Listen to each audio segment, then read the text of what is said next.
Just like the street lights lit this town, like a fire in a blaze, gotta burn it down. Can't be afraid to leave this out. We got this far, don't know how. I see danger in your eyes. They know we'll burn down the night. Coming just like the sunrise. You know that we gonna let it away. Tonight, we gonna let it away. Tonight, we gonna let it away. Just like the sunrise, we gonna let it away.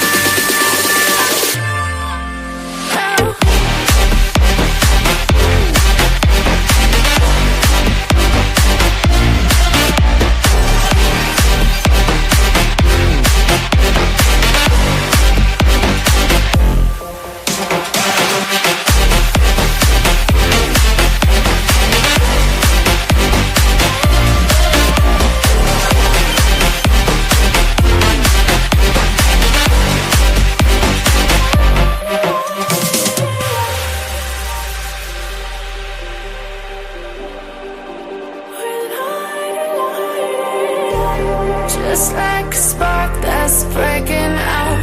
Can't make a stop, can't turn back now. We know that there's no room for doubt. No, we can't turn back now. I see danger in your eyes.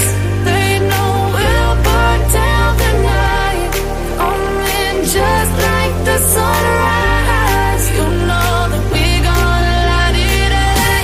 Tonight, we gonna let it away. Tonight, we gonna let it away. Just like the sunrise, we gonna let it away.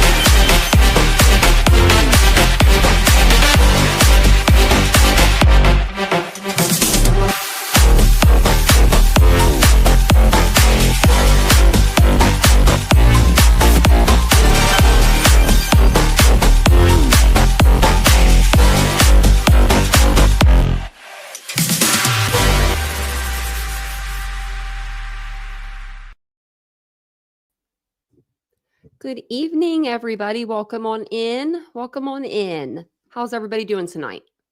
It's Friday. Everybody's ready to be off work, I'm sure, for the weekend. I'm sure that you guys are definitely ready to be, off this weekend. And you have a 3-day weekend, maybe if you're what do I want to say, like a government kind of worker, you do anyway. Or if, I don't know, Vince is not really a government worker and he's off, but you know what I mean. Mostly people are off. Hopefully you are off. Hopefully that you're not, you don't have to, we don't like to celebrate Memorial Day, obviously, but we want to, we want to memorialize the people that we did have in our lives. I know Vincent's father, he was in the military, and so was my grandfather. He was in the military. My dad wasn't, though. Couldn't picture my dad in the military, actually. Couldn't picture him doing it.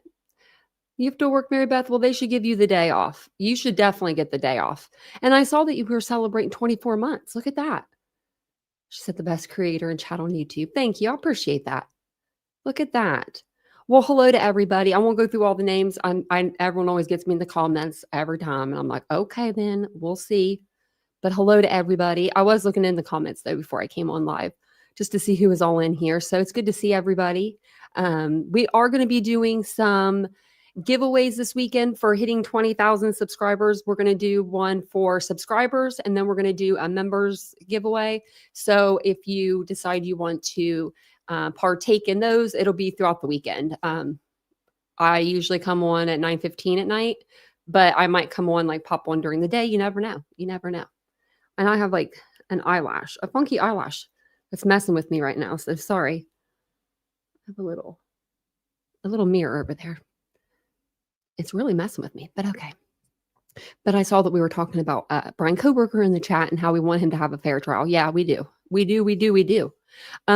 We also want the families to be able to have an outlet where they can go and they can talk and they feel they are safe, like a safe place, right? And I feel like the Gonzalez family, I think everybody kind of did their thing a little differently, you know. Maddie's family, they seemed like they kind of grieved by themselves. The Chapins kind of put their efforts into, the tulip farm, and they, his mom Stacy wrote a book, and they helped, I guess, James Patterson on Ethan's part of the book and his book. So they all kind of were grieving and doing things differently and joining groups and stuff like that, right? Well, the Gonzalez family, they had their Facebook group, and I don't know how many people was in it. There was a crap ton of people. I'd say like 70 or 80,000, something like that. And we would go over there and just kind of see how they were doing. Well, yesterday I get on Twitter, and I told you guys this yesterday before the live ended because I was dumbfounded. So we talked before the live, it was even over, but when you go to the Gonzalez family Facebook page now, it shows this up. And it says, this content isn't available right now. When this happens, it's usually because the owner only shared it with a small group of people, which that's not it, changed who can see it, or it's been deleted. It had been deleted. It had been deleted. Thank you. Oh, thank you, Pretty Hate Machine. Thank you for the daily coverage of this epic case. Happy Friday. Thank you for the 1999. That's so sweet of you. Thank you. So when you go to their page, no more. There is a way, and I'm going to try to figure out how to do it before I get off the live. There's a step-by-step like process you can go through, and you can try to help them get their page reinstated. I guess people were going to their page and mass reporting it.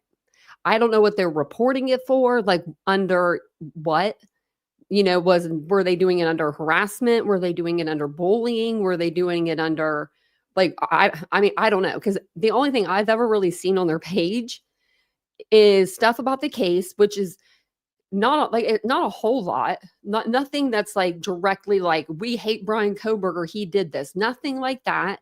It was mostly things that people sent to them, like that got sent.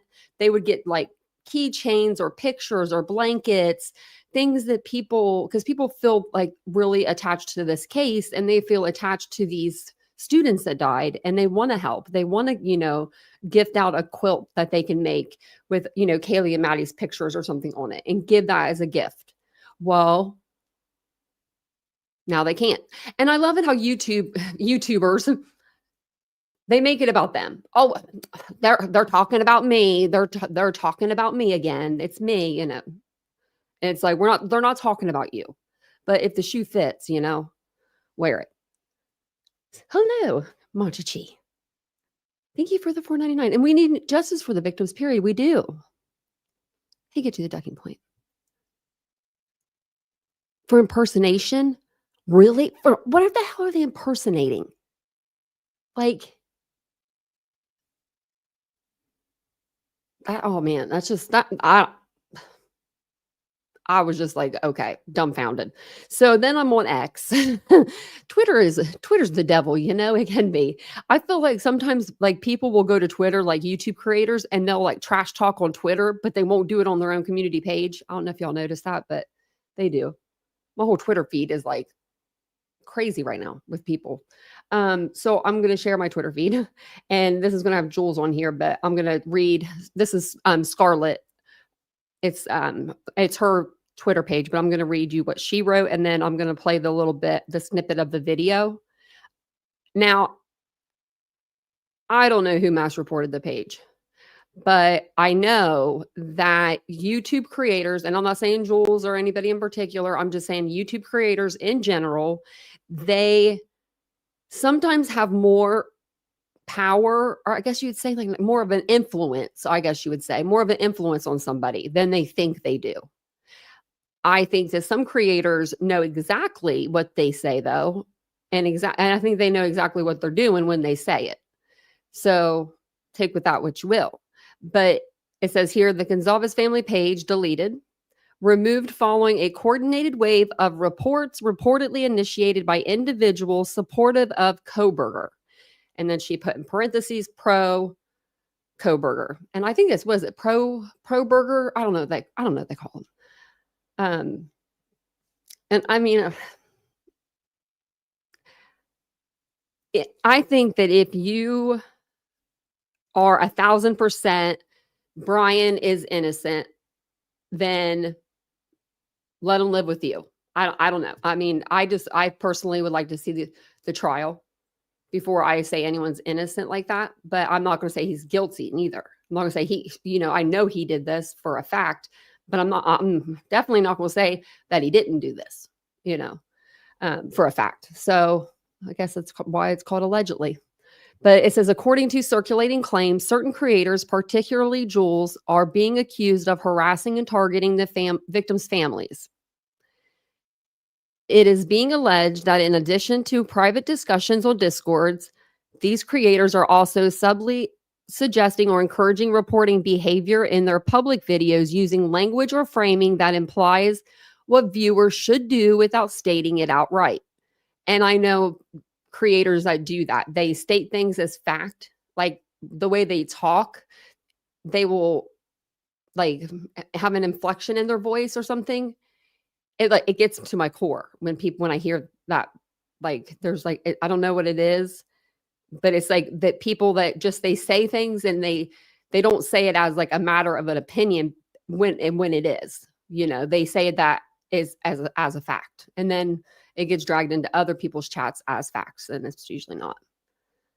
But it says, while no explicit calls to action may have been made, the creators are alleged to be engaging in implied incitement to mass report, leveraging indirect language and tone to passively coordinate a group response. This tactic allows them to maintain plausible deniability, distancing themselves from the consequences while still triggering a predictable outcome. In response to these allegations, members of the community are reportedly mass reporting the involved creators' YouTube channels, citing concerns over harassment, including harassment directed at the victim's family, misinformation, and coordinated targeting. So I guess they're going back and forth reporting each other now. Beautiful, beautiful. Like, if you have a problem with the family, right? And we all know that Jules does. If she has a problem with like the family, just don't talk about them. I mean, that's what I would probably do. That's why I don't talk about certain family members. I keep my mouth shut. Even though there's things I would like to say, but I don't. It's like, I don't know.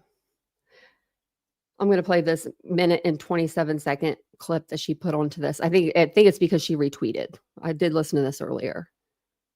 This trash has been removed from the Facebook group. Okay, so this is her going. This is the actual post that I read you guys last night. This trash has been removed from the Facebook group. Good riddance. Whether it was for spreading false info, constantly lying on national TV, or trying to profit off his daughter's death to do something with crypto, it's unclear. But a win in justice for sure. Okay, I retweeted. Okay, to do something with crypto.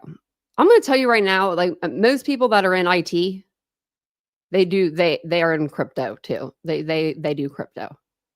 Just because one day, let's say that Steve had 1 Bitcoin or something, right? Let's say he had, let's not say even that much. I don't know. Let's just say that he had, a bunch of money in the stock. It literally can go from you're living the highest high you've ever lived to all of a sudden you're poor, you're broke, you ain't got no money. So I've heard people going around saying that they're like millionaires and stuff. I highly doubt that. Did that. Because they do lie on national television. We've gone through his interviews and we've proven it with receipts. I would like to see the receipts and the facts. But these people seem to just not like, Okay, not my problem. But me retweeting this, because as you can see at the top, it says Jules with True Crime Reactions reposted this, meaning I just clicked one button, clicked another button, and went on with my life. So that means when she reposts things, she doesn't go and read them. She just clicks, and goes on about her life. Like, to me, that's a little bit of a problem. Like, you shouldn't be doing that to people. Like, because, I mean, you do have a large platform. People are going to see that. Me clicking those two little buttons apparently to this Stacy person means that I'm sending people over there to mass report the page. So me retweeting it after it's already been deleted is me sending people over to mass report a page that's already been deleted. Do we Why did see you retweet the it problem then? with these Facebook If it's already been deleted, why would you retweet it? group people that are in this group that think that the Gonsalveses are up here on some sort of golden pedestal and Brian Koberger is just as guilty comes, even though the evidence doesn't say so? That's their logic. That me retweeting something after a page has already been deleted is me telling people to go mass report a page that's already deleted. I'm not saying that. I'm just saying, you know. Yeah, Ashley, yeah, the Facebook page. Yeah, I can't handle life. I just can't. I can't handle life. Has she gotten Jules, man, I haven't watched you in for like a year or so. But dang, girl, you angry. She's still so angry. So angry. So the Gonsalves page went away because people mass reported it.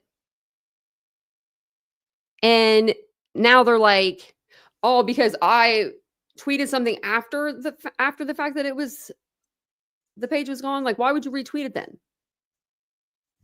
And that's not all that was said. We're talking about discords and all this other stuff. So yeah, she might have just retweeted it on here. I'm not saying she didn't, but what about the discords and all that behind the scenes stuff? I want to know. I want to know because I'm nosy. Oh, did you, baby girl? I know. I'm just like, who cares if he has crypto anyway? Like, right? She's just saying that like people are saying it's her, that she's the one that told people to mass report it because she retweeted it. I think just trying to make yourself a little more relevant than, need be, really. That would be like me getting on there and being like, oh, because I talk good about the Gonsalves family, I bet a bunch of people just don't like me, so they went and mass reported it. Like, I can make up a story too. You know what I mean? Like, I don't know. I just feel like this happens a lot. Yes. Well, actually, they're deciding right now on what's coming in, Robin, for evidence. So I just wanted to point that out because I don't know who sent the group over to mass report, but I know that one or two people reporting it is not going to bring that page down with 70,000 or more followers. You know what I mean? Like, and they've never had any problems with their page before. So we'll see what happens. I'll keep you updated. Yeah, I don't watch her either. She gets almost under my skin. Oh, she's trying. Okay. I don't know who Birdie is. Oh my gosh, that's so dumb. I know more about crypto than I should. Than I should. So there were some documents that came out today, and I'm going to find them. I'm going to find them and pull them up. I should go grab my cup here in a minute. I might have to do that. Okay, so it's just a few little like documents, just sealing stuff, because we're not allowed to see nothing no more. Apparently Dateline gave us all that we needed to ever hear ever. Like, I don't know. I am wondering if the judge will throw anything out, postpone the trial any, if he'll do either of those things, or maybe he'll think of something else that he's going to do. He may say, I was listening to Ashley Banfield and Brian Etten earlier, and he made a point of saying, what if the judge threw out the death penalty? And I was like, ooh, don't know how that's going to go over. I mean, it's up to the judge and jury anyway, but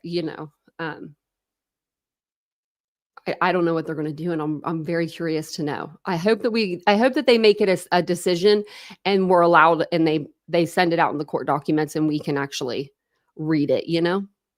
Oh, Machichi, yeah. Oh yeah, Harsh is wild too. Hey, Margot. Like, I don't know how they think of the stuff that they think of, but I should just start making the same exact video as Harsh every day just to see if anyone notices. 2 videos, 3 sometimes. Word for word. Wouldn't that be funny? Wouldn't I would laugh. I would laugh. I would think that was hilarious. But then he'd probably get me for like copyright or something. So I'm going to go through the motions to file. I have the amended notice of compliance already pulled up, but I wasn't going to go through these. And then I'm like, well, yeah, we should just go through them really quick. So this one came out, it says yesterday or 2 days ago, but it did just come up on the portal today. So just share these with you. It's just a motion to seal. This is for Brian. Motion to seal notice of filing defendant's objections to the juror questionnaire. So now comes Brian through his attorney of record and hereby moves the court for an order to seal the notice of filing defendant's objections to the juror questionnaire. Okay. And then the next one is the notice of compliance, and that's this one here. It's in pink because it's for the state. So state of Idaho versus Brian Koberger. Now comes the state of Idaho, and this is amended notice of compliance. Comes now the state of Idaho by and through the Latah County prosecuting attorney and hereby provides an amended notice that the state has logged a log, which is a spreadsheet, identifying which defense exhibits the state is objecting to and the basis of objection and those to which there are no objections, all pursuant to the court's October 8th, 2024 unredacted sealed order governing further criminal proceedings and notice of trial settings. The parties met on May 8th, 2025 to determine objections to exhibits. The state inquired regarding the relevance of several defense exhibits and was unable to obtain a response from defense counsel.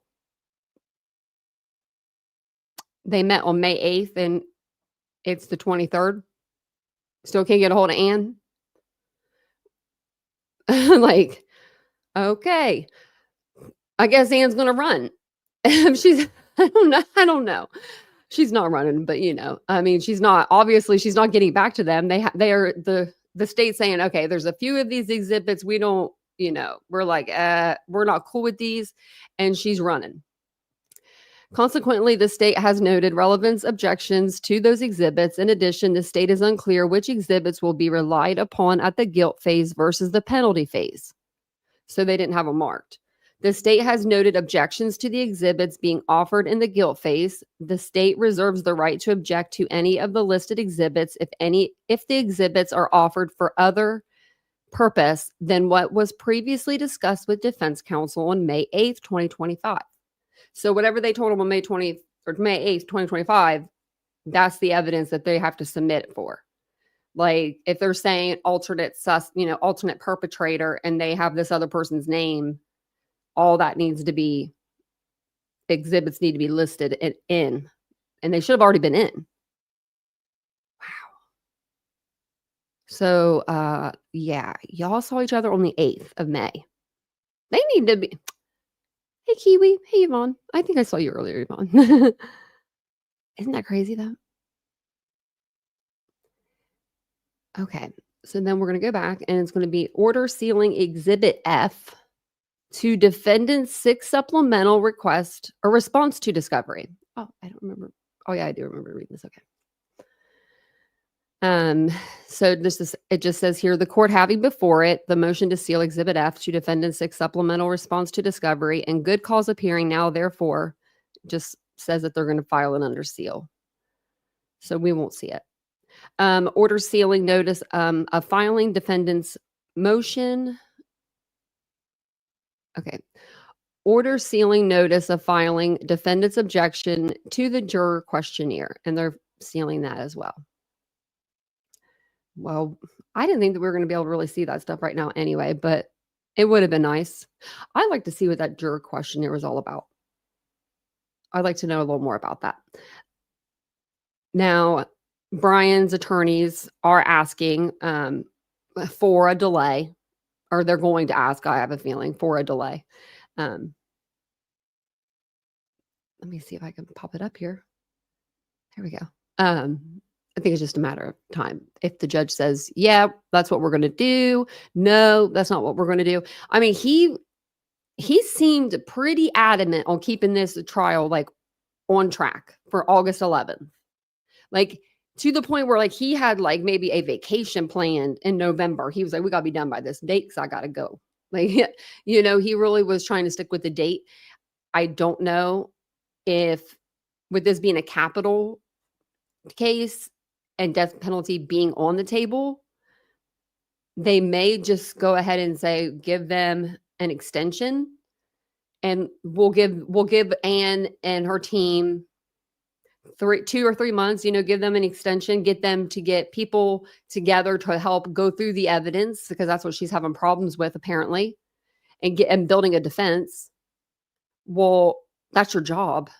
And you picked up another case. Like, see, I don't know, that other case might hurt her, because you can only pick up 2 cases in Idaho that are death penalty. And she has 2 right now. So she's already, like, technically, she's overworking herself pretty much. So I wonder how Brian feels about that. Like, I wonder, I mean, I would feel some type of way if I was going to trial for my life. I would want my attorney to like baby the shit out of me. I don't care. I would. She wants all the monies. Yeah. Yeah. I wonder if how much she's getting paid for the other one, you know? It is, isn't it? It's like slapping his face. Picking up 2 checks. And she's doing $200 an hour on one. Let's say they're just giving her Jay Logston's pay of $180 an hour. I mean, still. The way the cost of rewarding the leakers. Yeah, that's very true. Because, I mean, it could be anybody. I mean, there people in Pennsylvania, there was officers out there. We have the Idaho State. We have the FBI. We have the prosecution. We have the defense. We have all those people that trickle down from them and, you know, that file their paperwork even. The person that arrested Brian Kohberger. I mean, they had his phone when they first arrested him, right, in Pennsylvania. Maybe they said something. Maybe not. Maybe it was someone that worked for the prosecution. You know, maybe it was someone for the prosecution. Maybe someone for the defense. We don't know. But what I do know is they need to get a defense ready for him. And if they're going to go with night driving, if that's what they got, then put them on the stand. Say, and tell them, say, you give me no choice, Brian. I got to put you up there. And make him likable. And no offense to him, but if he is autistic, that sometimes can be hard to do because they can stare or, you know, often the space and stuff. I daydream all too much, but you know, I don't think that if he took the stand, people would be like, I don't know. I don't think it's as big of a deal as Anne is making it out to be. Like, just put him up there. If, you know what I mean? He hasn't talked this whole time. He's been quiet for 2.5 years. He should be ready to talk, I would think. Would you guys want to be ready to talk? I'd be ready to talk, especially if I was innocent. If I was innocent, I'd be so ready to talk. You wouldn't be able to get me to stop talking. I'd be yelling in the pipes. I'd be yelling in the toilet so you could hear it through the pipes. I mean, you know, you can make rattling sounds. I would be an incompliant patient. So defense attorneys for Idaho murders, Brian Kohberger, are asking the judge overseeing the case to delay the highly anticipated trial just weeks before it's set to begin. Just weeks, like really. 2 months.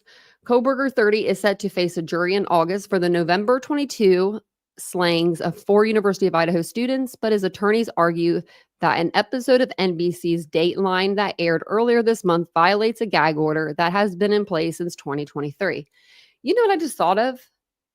Dateline always was busting out with some information. This is their 3rd Dateline, right? Okay, I know there's at least 2. This is the 3rd. I'm pretty sure this is the 3rd. First one we recorded, and it got blocked. They didn't like that. They didn't like I did it live.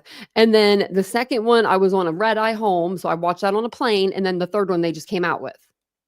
I wonder if I were to go back and watch the Dateline episodes again, see how much new information's in each episode. What if it's the same amount? I mean, this episode was pretty hardcore with, like, you know, new information. But I wonder if it's any more than what we've heard before, you know? Just don't yell Pawpaw. Oh man. Pawpaw. That was a Perry Mason moment. When his best friend was like, "I'm here. I could testify." He was there at the farm. What? Oh man, Alec Murdoch. I heard he's getting another trial too. So Kohberger 30 already said he's going to face jury in August. The Dateline episode included video footage, which was of him going past the King Road residence and being in the area, same car, being in the area at the time that the PCA says everything was lining up. Cell phone records and photographs of documents that are not publicly available through official channels, according to the motion. Now, I don't know what the photographs of documents were. I'm not sure, but it must have been something pretty quick that they showed. The show repeatedly emphasizes the non-public nature of this information, stating it was obtained from an unnamed source or unnamed sources who are close to the investigation, and that the materials were obtained exclusively by Dateline. Why can't the judge order Dateline? I don't know if they could do this because they're a journalist, but can they order Dateline to give them all their footage? I don't know. Much of the investigative material presented by Dateline was taken out of context and will not be admissible at trial because it lacks reliability. Well, and you're also throwing it everywhere, right? People that don't normally watch Dateline are watching the damn Dateline episode. Right? Because we're all talking about it. I just thought of that. We're all we're pushing people to the Dateline episode. If you go to the link at the top, Marilyn, it should send you over to my over to my page, and it'll let you become a member. And if you're on an iPhone, you have to go through Safari. It's very weird. Be iPhone friendly, everybody. Because they're not on this app because it's Google. I figured it out. I didn't really figure it out. That's not rocket science, but I think that's the reason why. So the former graduate student in criminal justice, I would like to know Kohberger's class schedule too. I wonder how many classes we took that were very similar. I would just like to know that for my own personal. I just like to know what he knows, At nearby Washington State University, he is charged with the stabbing deaths of Kayla Gonzalez, Madison Mogan, Xander Kernodle, and Ethan Chapin at their off-campus house in Moscow, Idaho on November 13th, 2022. Kohberger was arrested weeks later, and prosecutors have said they will seek the death penalty if he is convicted. In this week's motion, signed by lead defense attorney Ann Taylor, the defense claimed the Dateline show repeatedly emphasizes the non-public nature of this information, stating it was obtained from unnamed sources that are close to the investigation. Moving forward with a capital trial in August will infringe upon Mr. Kohberger's constitutional rights, as counsel requires more time to review discovery, complete investigations, and prepare for trial. See, none of that has to do with the Dateline episode, Anne. Okay? Just come out and tell us. You were lazy or something. I don't know. I don't know what you were, because you have all those terabytes to go through and you haven't been through any of it. I wonder how much she's gone through. If you could, 50% of it, 25%, 10%, none of it. The only person that looks at it is Jay Logston. I'm wondering. Because she's been talking about, we can't go on, we can't have this trial. It's going to infringe on his rights. And it's been a crusade for Kohberger's rights since John Judge.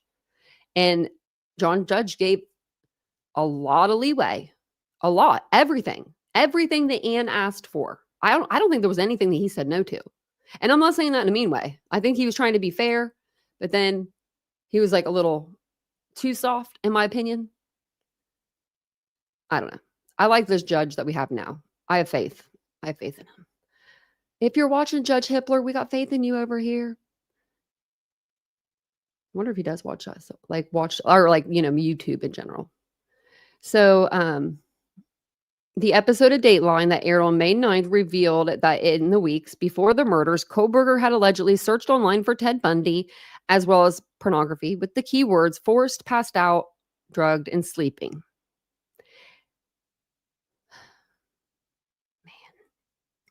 A new selfie emerged of Koberger in a hoodie. Okay, this doesn't even make sense. A new selfie emerged of Koberger in a hoodie emerged. Taken from his phone, dated December 28th, 2022. He was arrested 2 days later. Okay, so I knew that I was listening to Ashley Banfield earlier. Her and Brian Enton were talking, and she said, wasn't that picture taken the day after it? And not the one with the hoodie, just the one where he's in like the mint color shirt, or it's white. I'm not sure what color that is because he's so washed out, because the bathroom behind him is like a beige pinkish color. So it like washes everything out.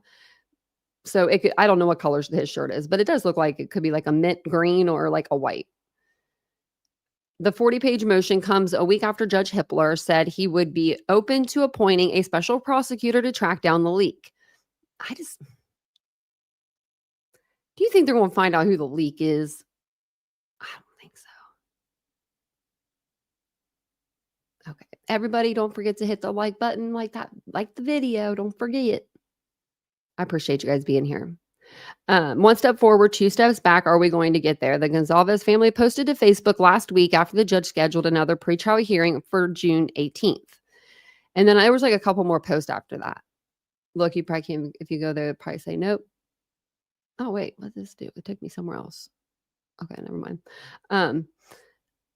It says, yeah, the judge has another pretrial hearing for June 18th. The hearing will be held to determine whether the defense will be able to argue the possibility of an alternate perpetrator at his trial later this summer. So it's going to be a big hearing.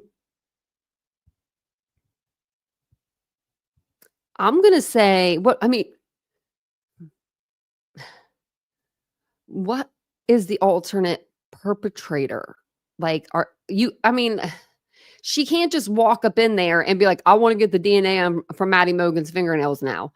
Or I want to test this, biologicals on the banister. We don't even know what it is. We don't know if it's blood, blood. We don't know if it's blood. No one's told us. We're just guessing. We just know that DNA was found. We don't know if it was spit, biologicals. We don't really know. But from what I'm thinking is probably red stuff. Now, if she wants to get the glove tested from us, like that stuff that should have been done. I think the state should have done that. Personally, my opinion, I think there should have been, everything should have been tested in that whole damn house. Even the beer bottles. You know that the person that did this to them most likely didn't sit down and have a beer. But now that we're learning he did sit down. So it would maybe be so far out of the possibilities that he drank a beer, but I'm not saying he did, but you know what I mean? Like all those beer bottles they had like on the tables and stuff, they should have tested everything. They should have had everything come back to somebody. If they had to use investigative genealogy to do it, just like they did it to get Brian Koberger, so be it. This is already going to be such an expensive case. What's a little more money? I mean, really, to make sure. I mean, this is a death penalty case, you know?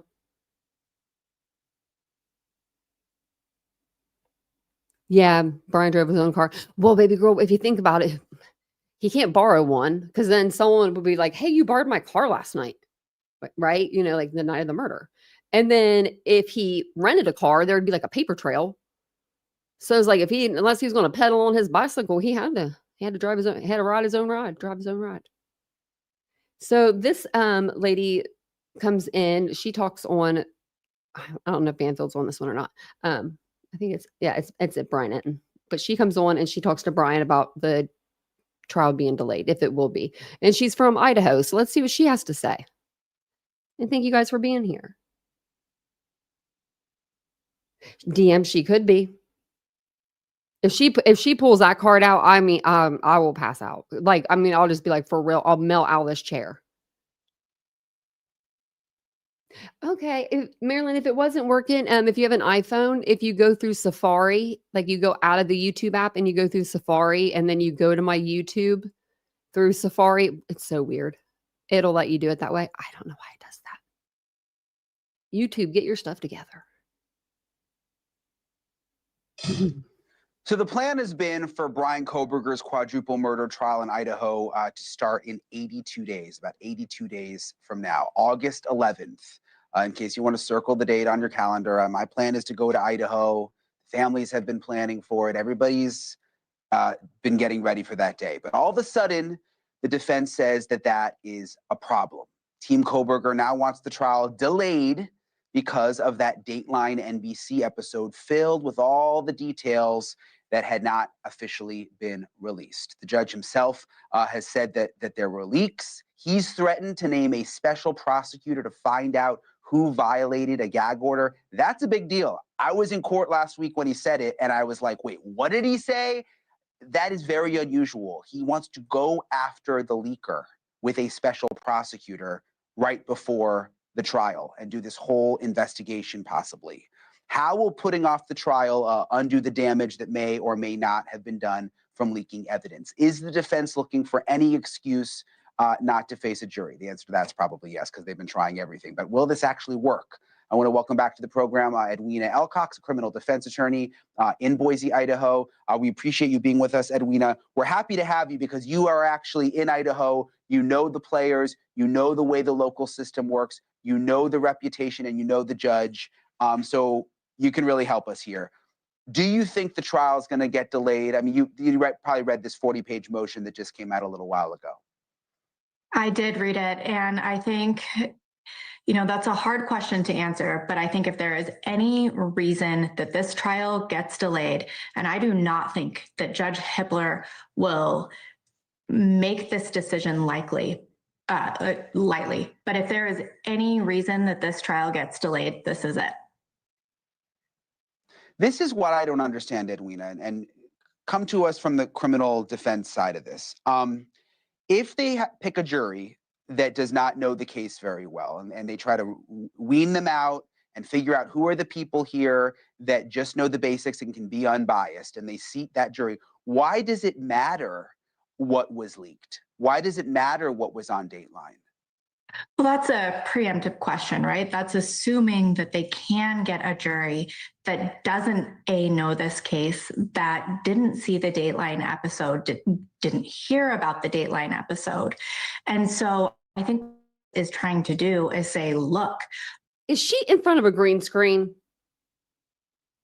There's something wrong with this picture, because if she is, she's got like these plaques. I mean, I don't think she is, but her hairline is looking really weird. Is it just me? Watch when she talks and she moves. It looks like a green screen or like a blur, but it didn't blur. I'm over here going like, we need some space and time at the very it's gotta be a least green screen to get beyond the Dateline episode, this James Patterson book that is apparently going to come out. And I think more importantly, and I think Judge Hippler's order absolutely comports with this theory, is to figure out who and what leaked this information, because it was. I'm going to say something actually real quick. If we can get a jury for Casey Anthony, and not only just a jury, right? A jury that found her not guilty, then Kohberger, then he's fine. We'll find 18, 20 people that'll sit there in the box, listen to everything day after day. Shit, send me out there. I'll be an Idaho resident, send me out. Tap me in, coach. It would be totally improper for law enforcement or an agent of the prosecution to do this in a criminal trial absent of a non-dissemination or a gag order. But the fact of the matter is this happened in flagrant violation of that court's order. Flagrant violation. And the way you say flagrant. What about when the defense sent out their jury questionnaire? We just going to forget about that because we were under a gag order when those questionnaires went out to 70% of the population or something like that. And I don't even know what it was. So don't take my word for that. But it was a lot of people. flagrant violation. When I was in court, right? it We got a seemed jury to for me like Diddy. Judge Hippler was personally offended and very, very upset personally about this gag order being violated. I mean, what do you know about the judge? It seems like he really wants to go after who did this. Like, he seemed determined. As he should be. Judge Hippler, practicing in front of him, he is a taskmaster. He is, as we expect judges to be, but extremely well versed in the law. He expects both sides to comply with court orders, deadlines, to respect the decorum of the court. And the fact of the matter is, whoever did this, or if it's one person, multiple people, shame on them, because the fact of the matter is if this does result in the trial getting delayed, or ultimately what I think may be a legitimate defense request is whatever was leaked, that there is a request to the court that evidence be excluded. I mean, shame on whoever did this, because at the end of the day, who is suffering here? It's the families of those victims, right? Because they're left in limbo, potentially left in limbo again.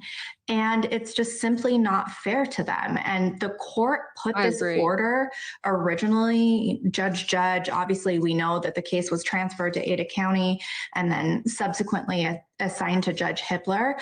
But all of these were protective measures put in place to preserve the integrity of the prosecution and the criminal process in this matter, to avoid exactly what happened here. And so absolutely, Judge Hippler and everybody else should be outraged about this as well. Well, I'm gonna say this. If there wasn't a gag order, right, journalists wouldn't have to be doing their job. Like, I'm sorry, but Dateline Dateline reporting the news that's what Dateline does, right? I mean, I've never heard of Dateline saying, let's go to the police to make sure we could put this out first. Like, I mean, they just put it out, right? So we can't really blame Dateline for being journalist and wanting to dig and find things out, because, I mean, it's under such a tight gag order. I mean, this wasn't even like this in OJ's trial. They sequestered those people. And I feel like this is more locked down. I think it's because Brian hasn't said a word either, other than yeah, a couple times. And I understand. It's awful. I'm with you when you say these poor families, because they have to take time off work and they have to emotionally prepare. And they have been counting down the days to this date and made arrangements in their own lives and made hotel reservations and Airbnbs. And for them to be messed with on that emotional level, I just think is terrible. But I just don't understand, again, like, you know, leaks happen. Most cases don't even have a gag order like this, big cases. And all this stuff gets out in the media anyway. Look at Diddy. Look at everything we knew about the Diddy investigation. They picked a jury just fine, Edwina. It just seems like, isn't the defense just looking for anything to slow this down?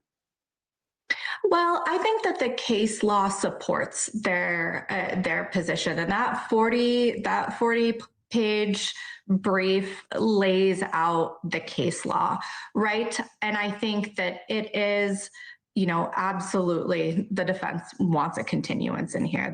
There's no ifs, ands, or buts about that. But the reality is like their brief says, death is different. And you not only have to think about the trial, but also the appellate record and everything that comes after that. And protecting that record, and the prosecution absolutely has an interest in that. And so if these things aren't protected, you're going to deal with this at the appellate record. And do you want this to be sent back and the families have to deal with this all over again? No, absolutely not. It'll be interesting to see what happens now. I'm sure prosecution will file a response, and then we'll hear what the judge has to say about it. Edwina L. Cox, appreciate you very much for coming on with us tonight. It's always nice to see you. Okay, I didn't want them to yell at us, but whoa, she did have some work done, didn't she, there? There's Ash. Yeah, well, in the surveillance that we saw, we did have still shots of that. We just didn't have a video. But the searches, those are pretty damning. Like, not like damning, that just shows like a fetish. But when you put it all together, the way that the victims were found and stuff like that, it's damning to me anyway. Don't call me a guilt or whatever they're saying. They're calling the people that think Brian's guilty. I am leaning more towards that he's guilty. And I'm leaning more towards he did this on his own. I don't think that there's a bunch of people going in that house knifing people. I really don't. I really, really don't. But that's my opinion for now. You never know. It could change. But I'm pretty stuck with my opinion that I've been with since like the beginning of this case, which I'm going to bring up that video. I'm going to pull up that video one night. I'm going to find it. It's in my playlist way back when I did a video, like a demonstration. Like I took you through the house and I showed you I showed you through the little mock house that we have that we can use, like how I thought the crime took place. And I think that'd be like a kind of interesting to go back and like listen to that because I kind of remember some of it, but I don't remember all of it. Hey, Squeaky.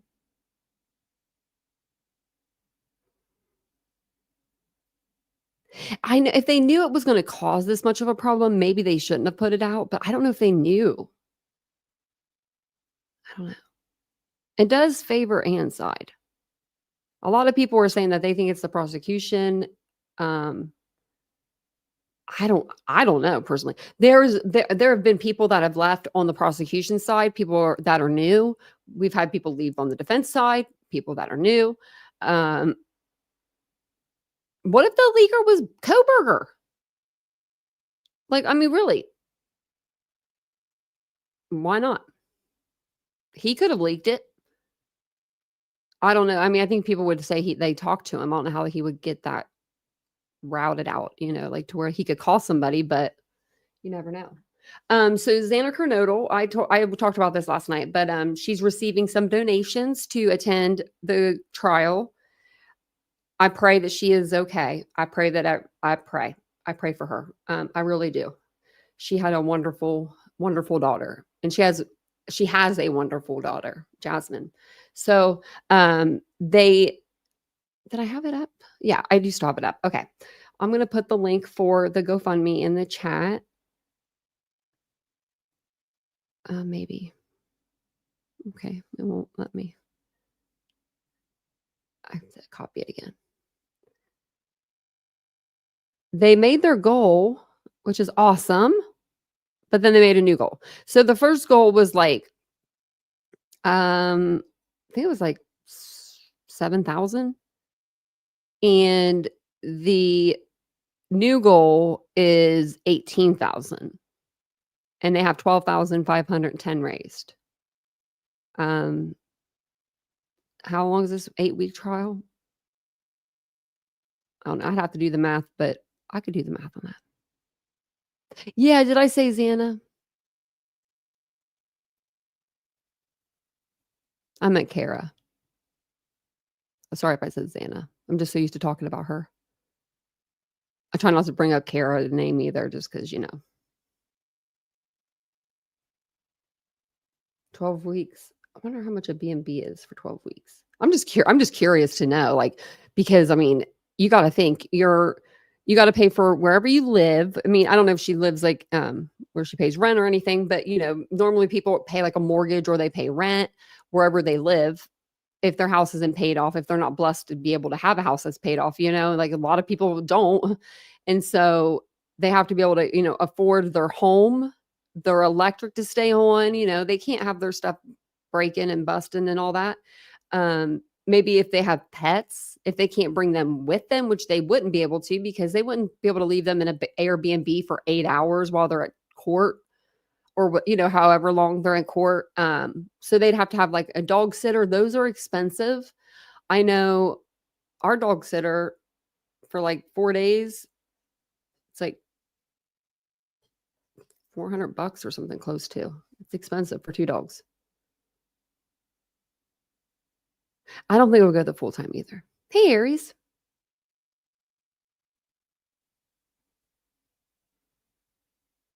I know. I'm squeaky. That's why I'm like kind of worried about sharing it in a way because the fact that, what I do know is that she's still listed on the Nez Perez website as having an active warrant. I've heard from other people that she's went to rehab. I can't clarify that. I can't verify or clarify or whatever. I can't verify that at all because I don't know. But I hope she did, and I hope she's better, getting better. And I wish nothing but the best for her. But I don't know if this will have her in it. I just saw this right before I was getting ready to come on. So it looks like this might be the lady that's helping her with it. Kara Kernodle. Okay. This is, okay. They have a statement from her, it looks like. Ooh. The mother of Xana Kernodle, one of the University of Idaho murder victims, is asking for help to attend the trial of her daughter's accused killer. Kara Kernodle says she can't afford the travel from North Idaho, lodging in Boise, or time off work during the trial this August. Kara's friend, Lori Scott, organized the GoFundMe to get Kara to court so she can see justice for her daughter. She thinks that people don't want to help her. She's been I think she's had kind of a hard time, how ugly people can be. Oh, they can be. And so she's really... she really got played on this platform. She really did. It's really touched her heart that so many people have reached out to help her. Kara told me tonight she is humbled by everyone's prayers and support. She said in a statement to KTVB, quote, "The loss of my beautiful daughter, Xana, has been the hardest thing I never thought I would have to endure.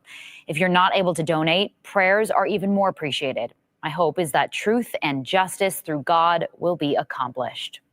20-year-old Xana Kernodle was killed in November 2022, along with her boyfriend Ethan Chapin and her roommates Madison Mogan and Kaylee Gonsalves.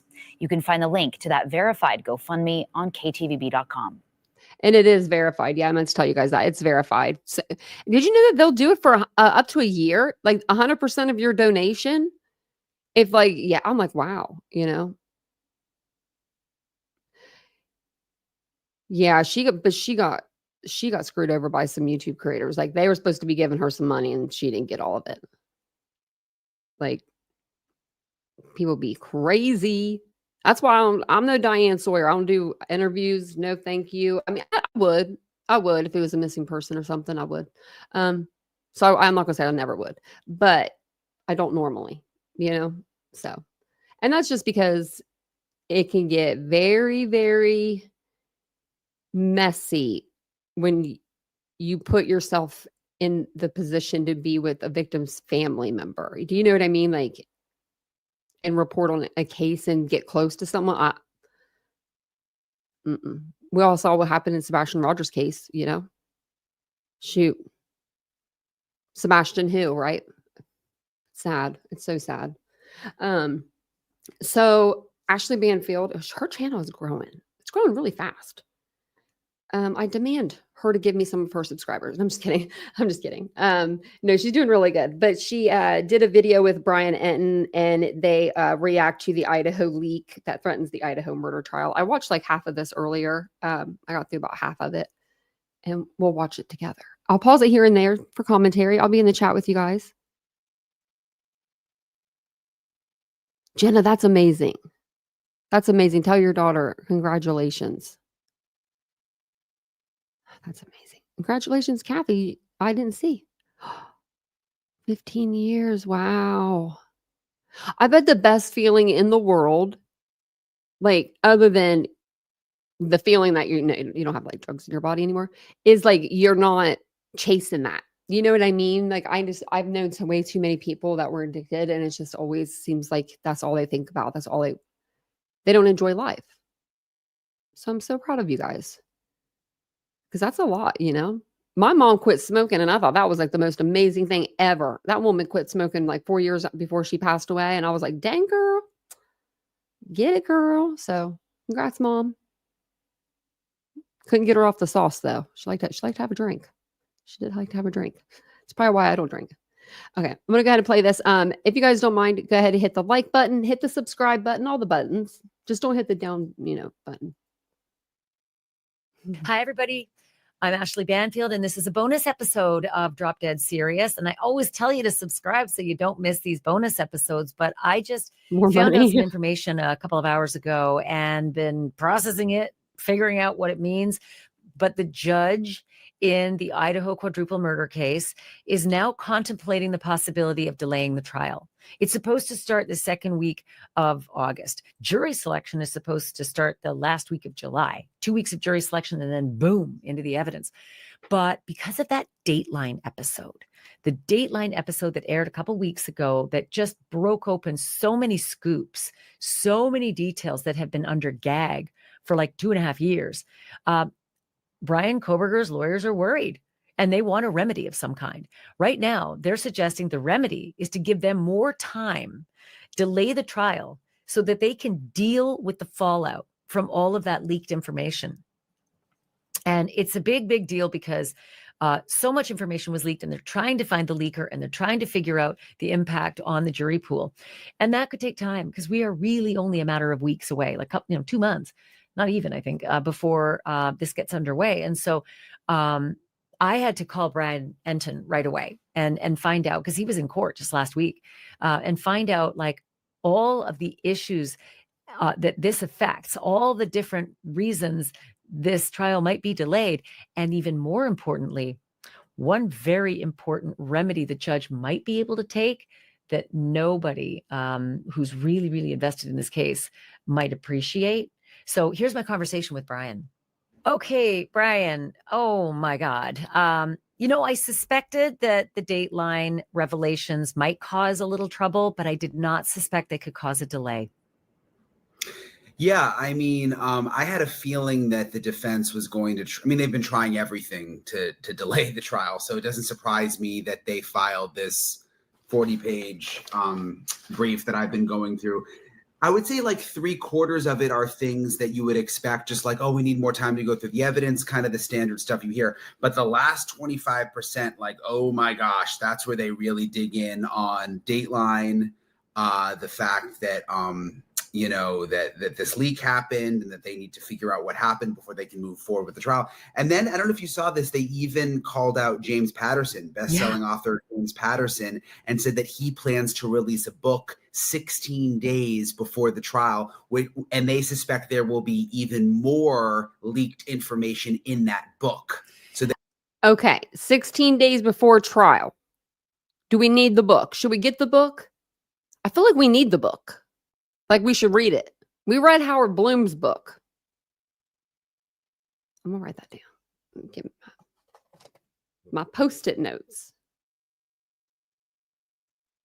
Oh, I didn't give you an I don't know option. They use that too to say like we gotta slow everything down. We gotta wait for that book, and then we only have 16 days to deal with what's in that book. How fast do you read a book? It takes me a whole year. Yeah. But something stood out to me in the motions that were filed after Dateline, and one was the preservation notice. If anybody out there is familiar with the way legal cases often work, especially civil ones, but in this particular case, criminal, a motion will go out, a notice will go out to preserve your email. Do not start deleting because we have some action we're about to take, whether we're going to sue you or whether we're going to compel and subpoena your personal records, whatever. Do not delete. And so this preservation notice went out to like everybody who could have been the leaker. So all the police officers, all of the court officers, everybody with the defense, everybody with the prosecution, they all had preservation notices. Okay, so now imagine how many terabytes of information are in my email alone?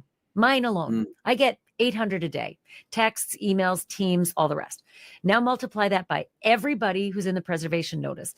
Do you know how many terabytes of information they have to go through to find out what else is out there, who the leaker was, to try to like resolve this problem? I could see that taking a year, that alone. Yeah, and who's going through it? We don't even really know. I mean, they told everybody to preserve it. And he said that he's considering appointing a special prosecutor, which would be someone from the outside to come in who would have like subpoena rights and could actually investigate this whole leak and try to figure out who it is. But he hasn't actually done it. So I'm interested to see how this plays out. Look, this judge, I told you, Ash, last time, I mean, he does not play around. He seems like he's personally offended by the violation of the gag order. Like that was the sense that I got in court. Like he is ticked off, like personally, like he's like, you know what I mean? Like, and I don't know. I think it's going to be really, I just feel for the families. I mean, if they end up delaying this thing, everybody got Airbnbs and hotel rooms and they had to take the time off work. I mean, you have to really plan to take 3 months off, you know? Yeah. And I just feel for them if, you know, if this thing gets pushed. I'm going to go on record and ask all the bosses out there who may have a connection to a victim who is trying to make time in their schedule to find justice in their lives from a quadruple murder. Go easy on these people. Give them flexible time. Let them be, you know, let them, as Mel Robbins, I think, says, just, you know, make it easier on these folks any way we can. If I were an airline, I'd say, no charge for the change fees, all that kind of stuff, you know, and sometimes that does happen. But let's just remind the listeners and the viewers right now, Brian, like all of the things that were actually revealed in the Dateline, why they were such a big deal. I mean, start with like the search history of Brian Kohberger. Like they found, Dateline revealed that they found searches for Ted Bundy. Yeah, that was something that we had. I mean, this gag order there's so little that has leaked out. So all of it was really pretty explosive. And I had heard before the episode, like, oh, just wait, this is going to be huge. And I thought like, okay, whatever. Like everybody says that about everything, you know? I mean, it really was. The search history, the pictures, the selfies, in the hoodie, the porn, in the black hoodie. Like wasn't the selfies in the black hoodie taken the day after the murders? Or was that just what I'm thinking about in the bathroom that morning? We found out today it was the 28th, 2 days before he was arrested. Damn, the day after, and the phone history and the fact that he called his parents. I mean, it was all really, and it was, and this, it's interesting in the defense motion, they talk about this. It's like the way they weaved it together to really depict a motive. You know what I mean? It seems like that's the problem the defense has. The show, I'm just reading this, the show repeatedly emphasizes the non-public nature of this information, stating it was obtained from unnamed sources who are close to the investigation and that the materials were obtained exclusively. They talked a lot about the fact that they were exclusive, that made it even worse. And then they went on to say that, you know, that they believe that it came from law enforcement, which the judge didn't fully say that in the hearing, I don't think. But the defense is saying like all indications are it came from law enforcement. I wonder if they think it came from law enforcement in Idaho or maybe law enforcement in Pennsylvania. Yeah, Pennsylvania. Right? Because there's a Pennsylvania piece. Yeah, and they may have had the phone first, you know? I mean, you think about those local troopers and stuff that were there. So SWAT would have taken that. I remember you were there. You were at the jail. You, of course, Brian gets all the sources in the world. You actually had a source in the jail who gave you all of this information about where he was being housed, how he was being dressed, where, like, I remember there was an actual description from your source on this segregated cell that was all glass in the front where Brian Kohberger was being held overnight so they could watch him in his suicide vest. But I wonder, like, is it possible that anybody at the Pennsylvania jail might have been able to do a download? Like, how long was he kept there? I'm trying to remember. I don't think so. I mean, he wasn't there long. And And I don't think that people at the jail would have had his phone. I mean, remember, this was all coordinated. They had been watching him with the FBI and watching him go out to the trash cans. It wasn't like they just randomly picked him up and suddenly, like, the jailers had control. It was kind of a planned thing. So I would be shocked if it was like anyone at the jail who had the phone. But, you never know, Pennsylvania State Police, or who knows? I mean, it really could have been. It could have been anyone. Well, someone in Pennsylvania definitely had his phone, whether they put it into evidence right there at the house during the raid. My suspicion is it's like in the middle of the night, he's allegedly wearing gloves and putting trash into separate baggies, right? As a good forensics person would do if he might be guilty of a terrible crime and he's trying to hide trash. But my suspicion is that they would not bring. Not really, Ashley, because then you have all these little baggies, right? Where you could drop a baggie on the way to the trash can.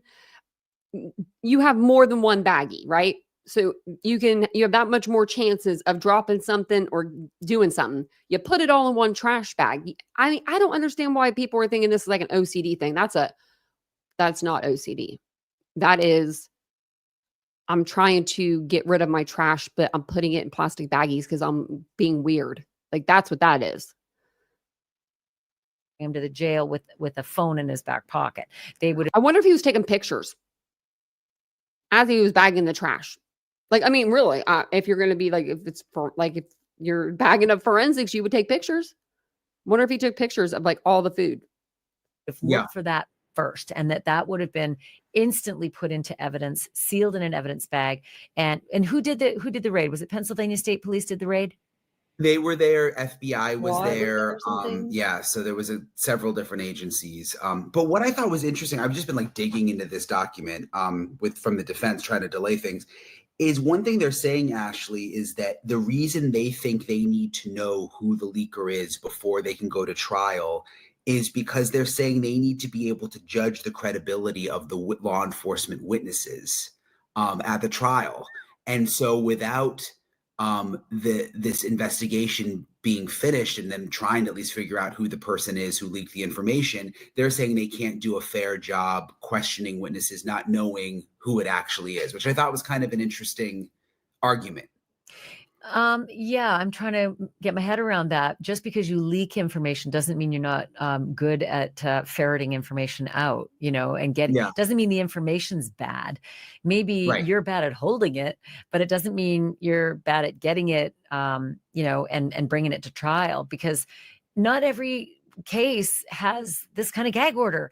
Cops are doing this job all the time, and they don't have that. And I'm interested in you saying the judge took it personally. It's Judge Hippler. I don't know Judge Hippler from Adam, but I'm probably going to get to know him soon.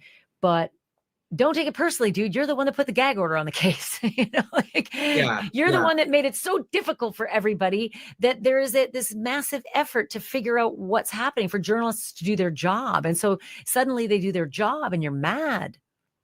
Well, that's kind of, and it was Judge who first came up with the gag order, but Hippler ended up saying, yes, let's keep it. And I think even added a few things, but you're right. I was just thinking, like, they're kind of living in this bubble in Idaho of like, this is how things are. And to think there's a leak and now the whole case may be delayed. But you think about like Diddy and all of these other trials, there's all sorts of information that gets out through the whole thing. They found a jury just fine. Yeah. It is kind of interesting when you think about a big picture, like, gosh, is this really that big of a deal? I mean, I was interested in your interview with Edwina Elcox, in which she said, first and foremost, she said, look, for any of the reasons that the defense has wanted to delay, this one would be the one that they might actually get. And I like the fact that she was so clear about the appellate issue. It's like, if the families are upset about being put out now, and I understand, I would be too, they will be upset by multiples if they have to go through all of this again because something caused an appellate issue from this leak that meant a mistrial. And then in 2 years' time, we're going to be here again. Yeah. And it's a death penalty case. I mean, we're not doing this in 2 life years. Or death for Brian Kohberger. So that's what Edwina was saying. I mean, at the end of the day, you got to make sure every box is checked. And if they have to delay a month or 3 months, I mean, Brian, what do you think the judge could do to satisfy the parties without changing the schedule? I don't know. I've been wondering about that. Is there some kind of like I don't know. You'd know better than me legally how it works. Is there some kind of negotiation that could happen behind the scenes? Like, we'll take the death penalty off the table if we don't, and we won't delay the trial, and we won't get into all of these issues with the leaks.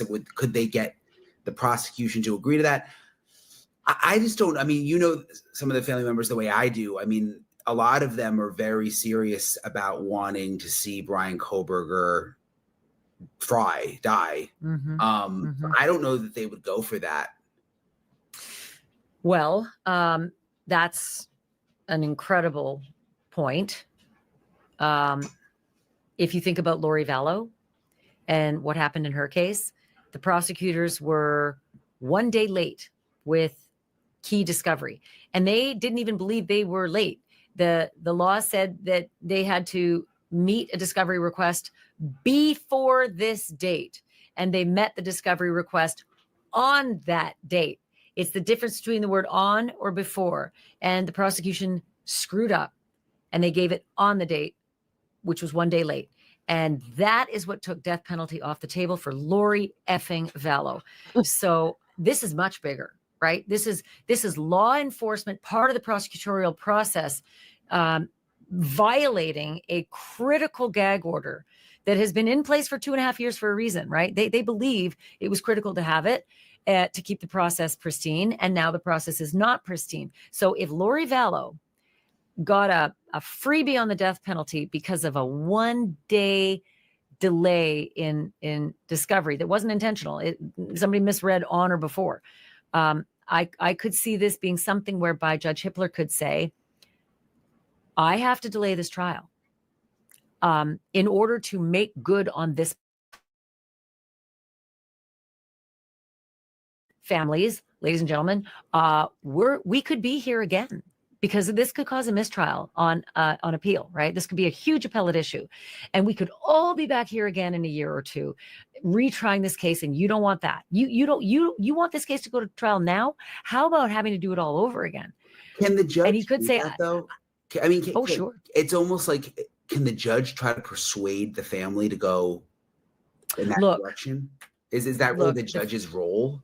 Yes, and it's not the families. They don't hold the final vote. The families are input, and they are listened to, but they are not the arbiters of what happens. No, and it will break their hearts if this happens against their will. But the judge may say to them, look, it's a devil's bargain, but you can get this trial on track now, and we can offer the defense no death penalty. We'll get this trial on track, and then the appellate issue won't be there. But how is this such a big deal? I don't get it, Ashley. Like, again, I just go back to all the cases that we've covered where there are leaks, and leaks to even us on other cases. And I guess to think that a leak, something as simple as get it, girl, even though it was really intense information and photos, but like to think that could have an impact in that way is kind of just crazy to me.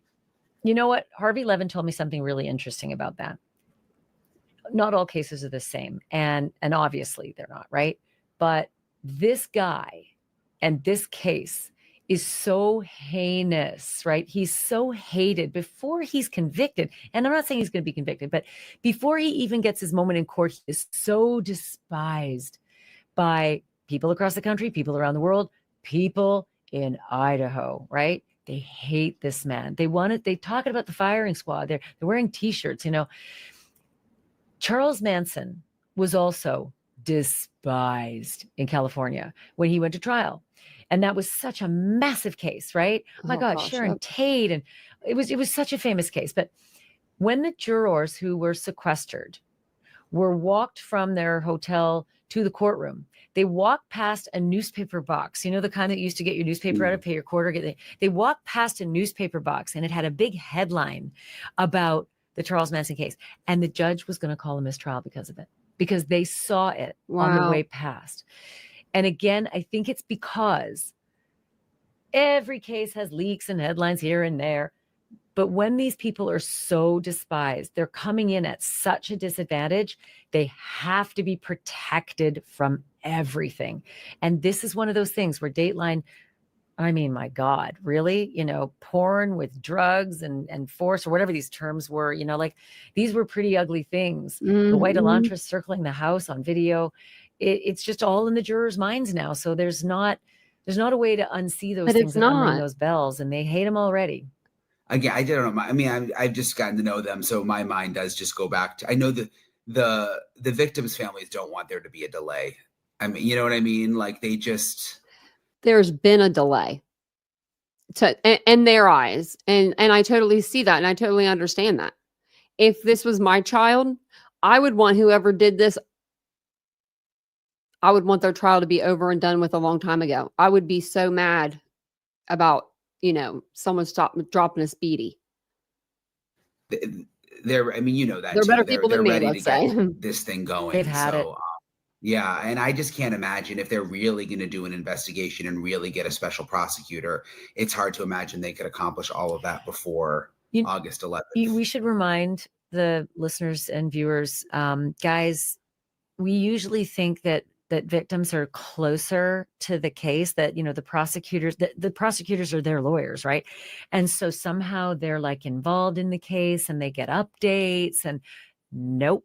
When there's a gag order, the victim's family members in this case know as little as you and I do. So they're being treated the same way that you and I do. So you just imagine for a minute how frustrated you are, and now just multiply it by millions to see how frustrated they are, because the stakes for them are so much higher. And it's hard to sort of, walk in their shoes, Brian. Well, and that's one thing that we hear from them, is it's just time that we know what happened. We want to know it, it's not like another case because of the gag order where the evidence has come out and we've been able to do reports and stories and go through it all and explain it all, because none of us really know, because it's been so hidden and they don't know either. So, that's something I've heard a couple of times. Like, we're just ready to know what happened. They don't know. I mean, imagine 3 years and still not knowing. Yeah. I'd go crazy. I'm going to run down the list real quickly to remind everybody why today we're having this conversation. Dateline had the Ted Bundy search, the search for porn with drugs and sleeping and the words forced. Had lots of pictures of girls. He was following lots of girls on Instagram from WSU, Washington State University, and University of Idaho. Dateline got the video. I wonder if the girls that he was following at WSU were his students.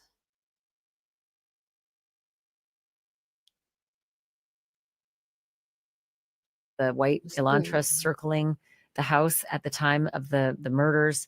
There are the pictures of the black hoodie after the fact. Then the really awful stuff about I'm not sure I believe this. I don't know. I'm reserving judgment on this. That they said that they knew that Xana and Ethan's room was attacked and that somebody's artery was hit. Maybe there was a spray on the wall, but that Ethan's legs were cut up. Like, that was just such a bizarre and awful detail. And I don't know. I'm just not so sure if whomever it was in that room killing 2 people and then killing 2 others prior to that. I just can't imagine that they weren't doing it very, very quickly and getting out. Yeah. I mean, you would think, I told you last time they've got this model made up at the house. It's just going to be interesting. Again, things we don't know, to have them really map out exactly how they think this happened. Was he perhaps not planning to, whoever did it, kill that many people, and there were more people there than he expected. I've heard that a lot. And, in the confusion, that's why he left the knife sheath. I mean, we don't know. Yeah. Well, I know you're going to find out first when we hear if there's going to be a delay. So watch this space. I drop these bonus episodes all the time. I tell people to subscribe because Shazam, I called. Well, we do subscribe, Ashley Banfield. You got 126,000 already, girl.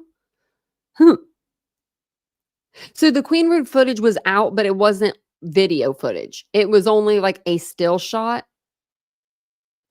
And then the video from the pool party, which we didn't really see anything on that, but that was new. The pictures of the girls, the porn searches. That was a pretty big one, I'm wondering I want to watch them all at the same. I want to watch them all 3 back to back. I'm gonna have to think of a day to do that because that's like 5 hours worth of Dateline. But I was thinking if I could do that, then I could pick out like what was new in each episode and then come back and let you guys know, since I can't play Dateline on here because Dateline hates me. Just kidding. They don't hate me. They just hate everybody.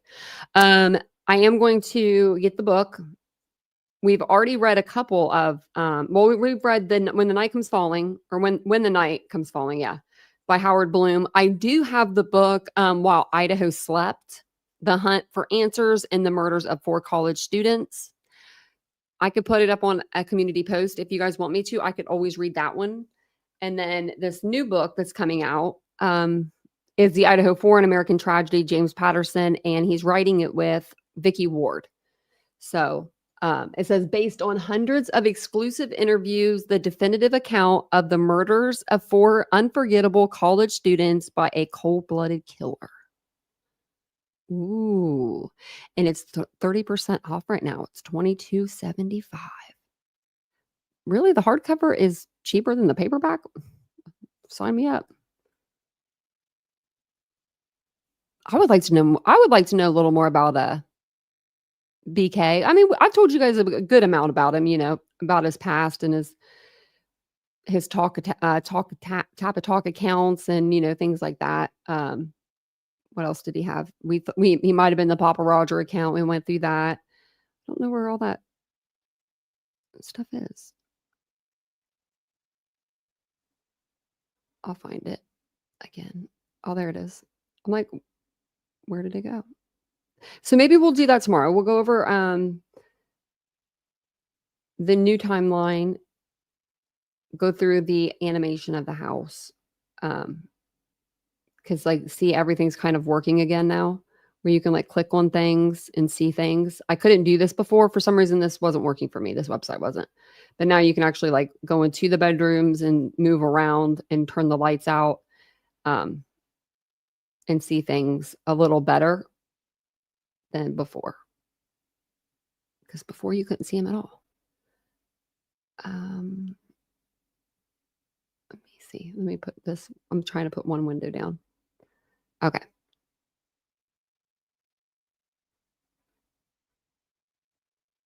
Micro, I haven't. I don't ever listen to the psychics. Now, I would be impressed if someone could give me a psychic reading and be right. I would be impressed. Yeah. Not everyone's into true crime, right? I know, Betsy Ross. It's crazy, though. Everybody should be into true crime. If people looked at my search history on Google, y'all, if something ever happens to Vincent, I didn't do it, okay? Because my search history is bad. The other night I put in, what did I put in? It's not pulling out now. It was something about it was if you get stabbed, how long does it take to bleed out? That's what I was looking up. And I'm it was for a case. I was just curious to know the answer. And I was man, that's not a good look for me. But thank you guys all for being here. I appreciate it.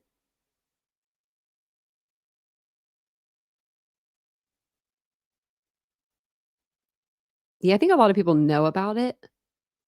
A lot of people don't follow it.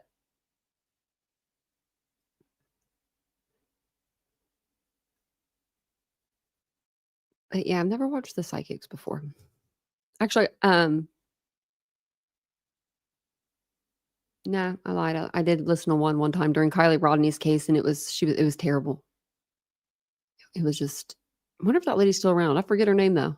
She was crazy. I like to watch her though. Crazy in a good way,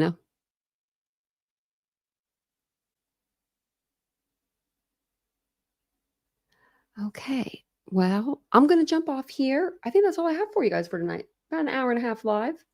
I'll be on tomorrow. We're going to do giveaway tomorrow. I'm going to order that book. I just ordered it. So we're good there.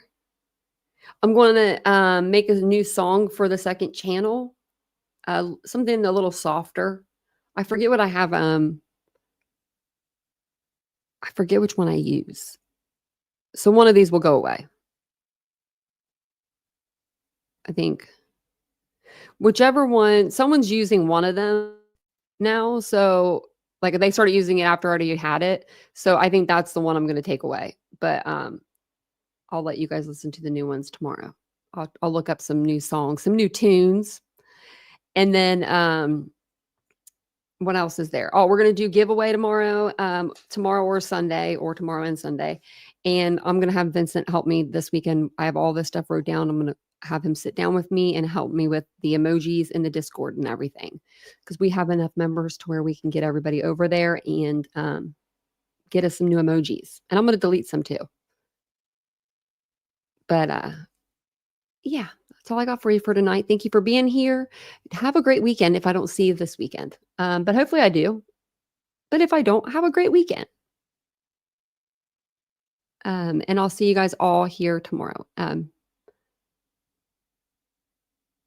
Drunk Turkey has the same song as me. Not like my song for this channel, but for my pre-recordeds. And I don't do a lot of pre-recorded videos. So like a lot of people didn't hear it on my channel. But I was like, how do we pick the same song when there's so many songs? There's so many songs. I'm like, it's a good song. I actually heard it today in the car. Like on my Pandora. I was like, that's weird. That's like totally weird, you know? Just, I don't know. Because I didn't think that it was like a popular song. Guess it is. Maybe. I don't know. But thank you guys for being here. I appreciate it. I'll see you guys all tomorrow. Have a wonderful weekend and take care of each other. Bye, guys.